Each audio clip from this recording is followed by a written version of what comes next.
Halo Sobat Akuntansi, kami dari Kelompok 5. Nah teman-teman, di sini kami akan membahas tentang konsolidasi dengan ekuitas keuangan temu yang akan menambah wawasan dan pengetahuan teman-teman sekalian. Simak video kami ya.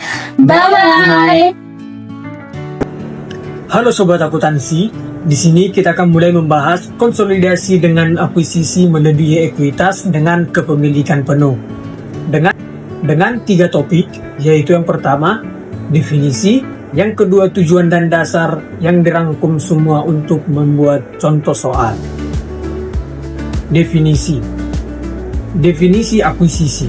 Akuisisi adalah pengambilan kendali oleh satu perusahaan, yaitu perusahaan induk, atas perusahaan lain, yaitu perusahaan anak, melalui pembelian saham atau aset. Dan yang kedua yaitu konsolidasi. Konsolidasi adalah proses penggabungan laporan keuangan perusahaan induk dan anak menjadi satu laporan keuangan tunggal, seolah-olah mereka merupakan satu entitas ekonomi. Setelah mengetahui kedua definisi tersebut, maka kita harus mengetahui definisi dari akuisisi dengan kepemilikan penuh, yaitu pengambilan 100% saham atau hak suara dari suatu entitas oleh perusahaan induk, sehingga entitas induk memiliki kendali penuh atas entitas yang diakuisisi atau entitas anak. Selanjutnya, kita akan membahas tujuan dan dasar akuntansi. Situasi ini terjadi ketika harga perolehan akuisisi atau purchase consideration yang dibayar oleh induk lebih besar dari nilai ekuitas perusahaan anak yang diakuisisi. Ini biasanya terjadi karena seperti faktor yang pertama, nilai wajar aset bersih anak lebih tinggi dari nilai bukunya, adanya potensi laba di masa depan, dan yang terakhir reputasi baik atau goodwill.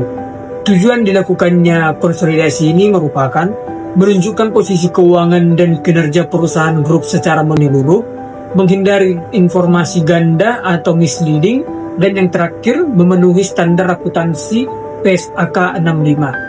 Dasar akuntansi yang mengacu pada konsolidasi ini yang pertama PSAK 65 meliputi laporan keuangan konsolidasi dan PSAK 22 yaitu kombinasi bisnis. Selanjutnya akan dilanjutkan oleh teman saya. Oke teman-teman, supaya kita lebih memahami lagi secara nyata dan konkret tentang konsolidasi akuisisi penuh, kita harus membahas contoh soalnya. Nah, kita akan menggunakan contoh yaitu PT Nusantara mengakuisisi seluruhnya saham yang dimiliki oleh PT Andalas per 1 Januari tahun 2020. Sajiannya disajikan dalam laporan keuangan, posisi keuangan dari kedua entitas secara terpisah sebelum terjadinya kombinasi bisnis. Nah, PT Nusantara ini membeli seluruh saham yang dimiliki oleh PT Andalas sebesar 1,2 miliar rupiah. Pada saat dilakukan akuisisi, ternyata diketahui pula bahwa nilai wajar dari aset dan liabilitas PT Andalas adalah sama dengan nilai tercatatnya. Dapat kita lihat pada tabel laporan posisi keuangan di slide berikut. Nah, di sisi aset PT Nusantara yang pertama yaitu akun kas dan setara kas sebesar 1,6 miliar rupiah di PT Nusantara dan 600 juta rupiah di PT Andalas. Yang kedua ada akun piutang usaha sebesar 600 juta rupiah di PT Nusantara dan 250 juta rupiah di PT Andalas. Yang ketiga ada akun persediaan sebesar 400 juta rupiah di PT Nusantara dan 350 juta rupiah di PT Andalas. Berikutnya ada akun tanah sebesar 1,5 miliar rupiah di PT Nusantara dan 500 juta rupiah di PT Andalas. Berikutnya ada akun bangunan dan peralatan sebesar 3 miliar rupiah di PT Nusantara dan 400 juta rupiah di PT Andalas. Berikutnya ada akun akumulasi penyusutan sebesar 500 juta rupiah di PT Nusantara dan 100 juta rupiah di PT Andalas. Yang terakhir di sisi aset ada merek dagang yang hanya dimiliki oleh PT Nusantara sebesar 400 juta rupiah. Sehingga total aset yang dimiliki oleh PT Nusantara sebesar 7 miliar rupiah dan total aset yang dimiliki oleh PT Andalas sebesar 2 miliar rupiah. Untuk di sisi liabilitas dan ekuitas, PT Nusantara dan PT Andalas memiliki yang pertama, utang usaha sebesar 1 miliar rupiah di sisi PT Nusantara dan 300 juta rupiah di sisi PT Andalas. Yang kedua, ada utang obligasi sebesar 1,5 miliar rupiah untuk PT Nusantara dan 500 juta rupiah untuk PT Andalas. Yang ketiga, ada saham biasa sebesar 3 miliar rupiah untuk PT Nusantara dan 800 juta rupiah untuk PT Andalas. Dan yang terakhir, ada saldo laba sebesar 1,5 miliar rupiah untuk PT Nusantara dan 400 juta rupiah untuk PT Andalas. Sehingga total liabilitas dan ekuitas di sisi PT Nusantara sebesar 7 miliar rupiah, balance dengan total aset yang dimiliki oleh PT Nusantara. Sedangkan di sisi PT Andalas total liabilitas dan ekuitasnya sama, yaitu 2 miliar rupiah, sama dengan total aset yang dimiliki oleh PT Andalas. Nah, berikutnya teman-teman kita masuk ke penyelesaiannya. Nah, tadi kan di soal dibilang PT Nusantara itu mengakuisisi perusahaan yang dimiliki oleh PT Andalas sebesar 1,2 miliar rupiah. Sehingga nilai yang dikeluarkan PT Nusantara sama dengan nilai yang tercatat dari seluruh saham yang diperolehnya.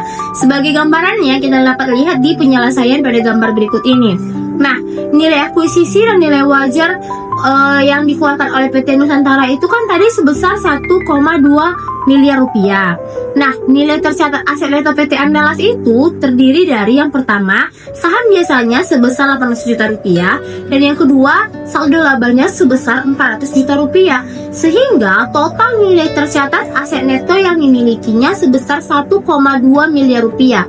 Tidak ada selisih antara nilai akuisisi dan nilai tercatatnya. Nah, sehingga setelah PT Nusantara melakukan pembelian saham oleh PT Andalas di PT Andalas, PT Nusantara membuat jurnal untuk perusahaannya. Jurnalnya pertanggal 1 Januari tahun 2020, yaitu di debit investasi pada PT Andalas sebesar 1,2 miliar rupiah dan di kreditnya kas karena dia mengeluarkan kas sebesar 1,2 miliar rupiah.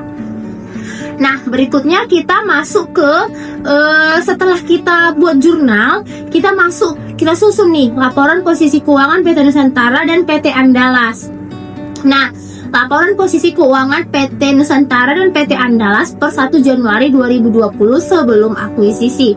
Nah, di sisi aset PT Nusantara yang pertama kas dan setara kas sebesar 400 juta, di PT Andalas 600 juta, piutang usaha di PT Nusantara 600 juta, di PT Andalas sebesar 250 juta.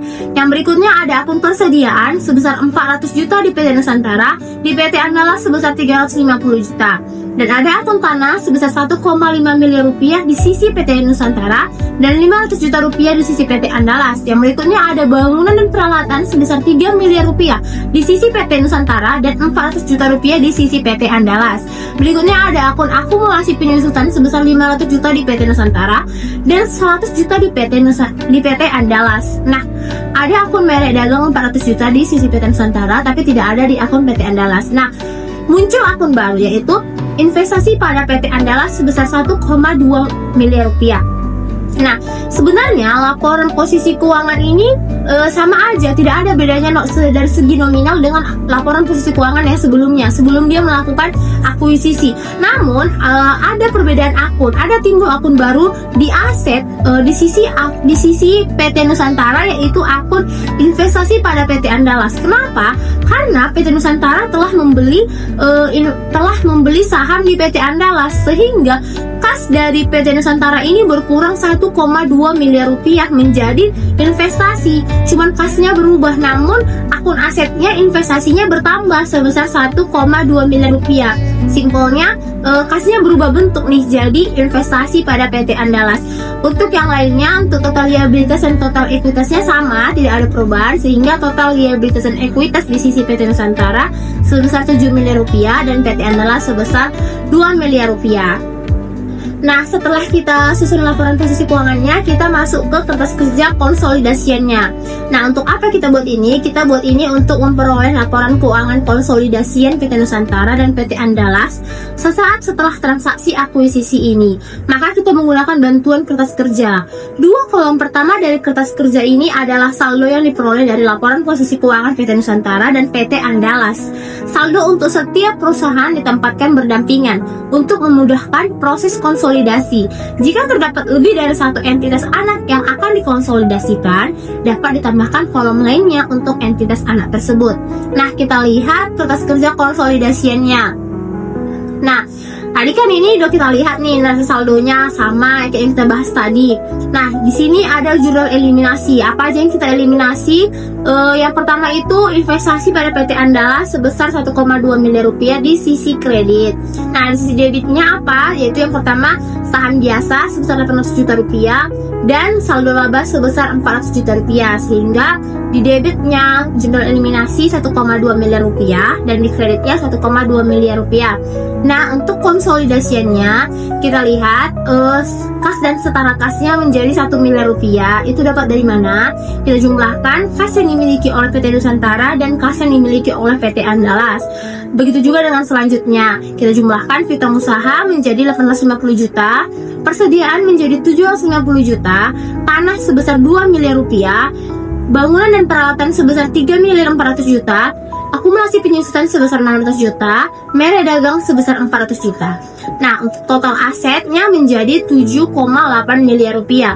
Untuk sisi liabilitas dan ekuitas, yang pertama utang usahanya menjadi 1,3 miliar rupiah, yang kedua utang obligasinya menjadi 2 miliar rupiah, yang ketiga saham biasanya menjadi 3 miliar rupiah, dan yang terakhir saldo labanya menjadi 1,5 miliar rupiah, sehingga saldo konsolidasian perusahaan ini menjadi 7,8 miliar rupiah di sisi liabilitas dan ekuitasnya. Nah, teman-teman, pembahasan menarik berikutnya akan dilanjutkan oleh rekan saya. Nah, kita akan melanjutkannya. Dua kolom selanjutnya yang digunakan untuk menempatkan nilai eliminasi sebagai penyesuaian atas saldo-saldo yang dilaporkan oleh setiap perusahaan sehingga mencerminkan nilai yang tepat untuk konsolidasian. Untuk mempermudah mengidentifikasian setiap nilai yang dimasukkan pada kolom ini dapat diberikan penomoran yang sama baik sisi debit dan sisi kreditnya. Sedangkan kolom terakhir merupakan saldo setiap akun-akun yang telah disesuaikan dengan nilai eliminasi dan merupakan nilai yang disajikan sebagai saldo konsolidasian. Kita masuk ke jurnal eliminasi. Berdasarkan kertas kerja konsolidasi di atas, maka jurnal eliminasi yang diperlukan untuk menghapus akun investasi pada PT Andalas dan menghapus akun-akun ekuitas entitas anak seperti berikut, yaitu saham biasa PT Andalas sebesar 800 juta di debit, saldo laba 400 juta di debit, serta investasi pada PT Andalas sebesar 1 miliar 200 juta di kredit. Berikut adalah jurnal untuk mengeliminasi ekuitas entitas anak. Jurnal ini dibuat pada kertas kerja konsolidasi saja, bukan pada buku setiap perusahaan. Ada akun yang perlu dieliminasi karena akun investasi perlu dieliminasi karena dari sudut pandang konsolidasi, suatu perusahaan tidak dapat melakukan investasi pada perusahaan sendiri. Yang B, sedangkan akun-akun ekuitas entitas anak perlu eliminasi karena ekuitas atau aset neto atau bersih entitas anak dimiliki sepenuhnya oleh entitas induk. Akun investasi pada buku entitas induk mencerminkan investasi induk atas aset neto dari entitas anak.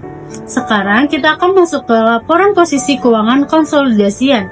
Konsolidasian sesaat setelah akuisisi ini hanya menghasilkan sebuah laporan posisi keuangan. Konsolidasian yang diperoleh dari kolom terakhir kertas kerja konsolidasian sesaat setelah kombinasi bisnis. Kita bisa lihat laporan posisi keuangan konsolidasian pada PT Nusantara dan entitas anak. Laporan posisi keuangan konsolidasian per 1 Januari 2023. Pada sisi aset ada akun kas dan setara kas sebesar 1 miliar, piutang usaha sebesar 850 juta, persediaan 750 juta, tanah sebesar 2 miliar, bangunan dan peralatan sebesar 3 miliar 400 juta, akumulasi penyusutan sebesar 600 juta sehingga total akumulasi penyusutan sebesar 2.800.000.000 juta. Akun merek dagang sebesar 400 juta sehingga total aset keseluruhan adalah 7.800.000.000 juta. Selanjutnya kita masuk ke liabilitas. Yang pertama ada akun utang usaha sebesar 1.300.000.000 juta, utang obligasi sebesar 2 miliar. Selanjutnya ada ekuitas, yaitu yang pertama ada akun saham biasa sebesar 3 miliar. Ada saldo laba sebesar 1.500.000.000 juta. Sehingga total liabilitas dan ekuitas yaitu sebesar 7.800.000.000 juta. 2. Konsolidasi pada periode setelah terjadinya akuisisi. Kombinasi bisnis melalui pengakuisisian saham salah satu perusahaan oleh perusahaan lain memperkenalkan setiap perusahaan yang terlibat dalam proses akuisisi untuk tetap berdiri secara badan hukum dan melanjutkan aktivitas operasional seperti biasa setelah terjadinya akuisisi. Sebagai implikasinya, maka masing-masing entitas yang terlibat dalam kombinasi bisnis, maka setiap entitas akan membuat laporan keuangan masing-masing. Namun, untuk laporan keuangan konsolidasi juga akan dibuat yang terdiri dari A. Penyajian laporan laba rugi, B. Laporan penghasilan komparatif lain konsolidasian, C. Laporan perubahan ekuitas konsolidasian, D. Laporan posisi keuangan konsolidasian, dan yang E. Laporan arus kas konsolidasian. Baik, selanjutnya saya akan mengembalikan kepada rekan saya. Baik teman-teman, itu dia penjelasan kami tentang konsolidasi dengan akuisisi melebihi ekuitas dengan kepemilikan penuh dari kelompok 5. Oke teman-teman, sekianlah video kami pembahasan tentang topik yang telah kami jelaskan tadi. Semoga video kami dapat bermanfaat bagi teman-teman yang menyaksikannya. Simak video kami berikutnya. Terima kasih teman-teman. Bye-bye.